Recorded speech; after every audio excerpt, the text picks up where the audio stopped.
tour your own native place with fellow citizens is not an easy task. To show the story of our town to students who spent a lot of time with their phones and to occupy for 2.5 hours their attention is even harder.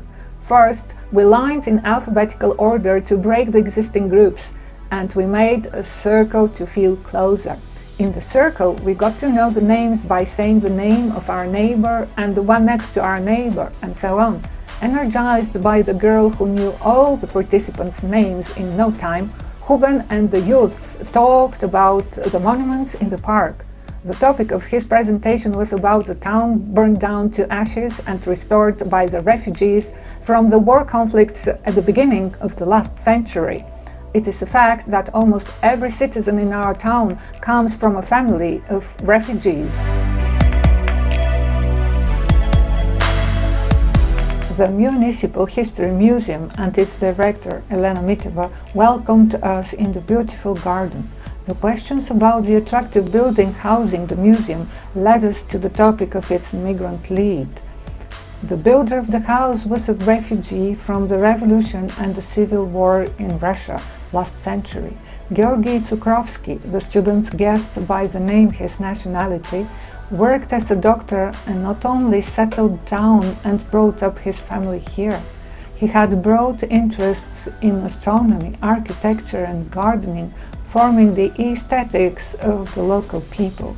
It was the students' first lesson how architecture resembles one's personality.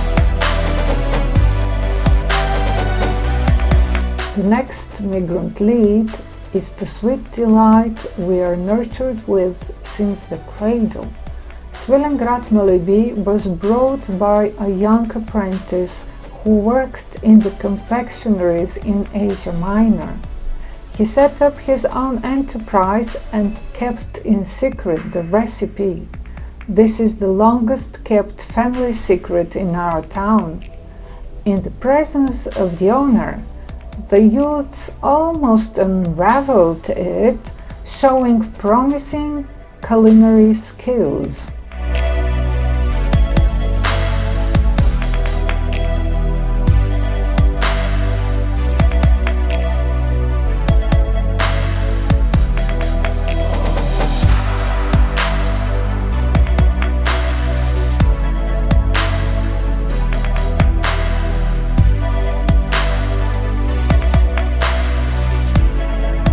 The community center with its stage is the heart of the town community. Together with the school and the church, the locals kept the spirits up during the Ottoman yoke. The students were challenged to answer some questions about its history.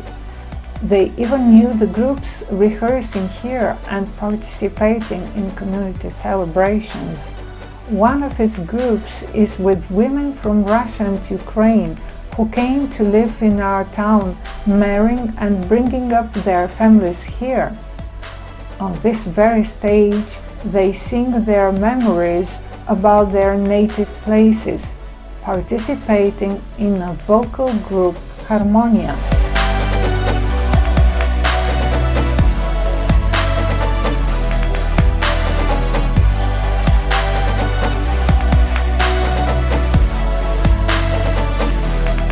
At the library, we quizzed the students about the old bridge, feeling how the circle with its solid structure creates confidence in the participants. A game about the group dynamics fostered the connections. Ruben presented the legend about the old bridge and its Turkish builder, a town governor during the Ottoman times. The topic about the sacrifice at the foundation of a new construction was discussed in the circle. At the brim of big changes in their lives, in their last school year, the youths considered the opposition's old, new, house, road, freedom, duties. Feeling the strength of the circle and exploring the new bonds among the participants, we finished the tour. The youths had new topics to discuss with their parents and grandparents, new senses to feel, new crossroads, stories to explore.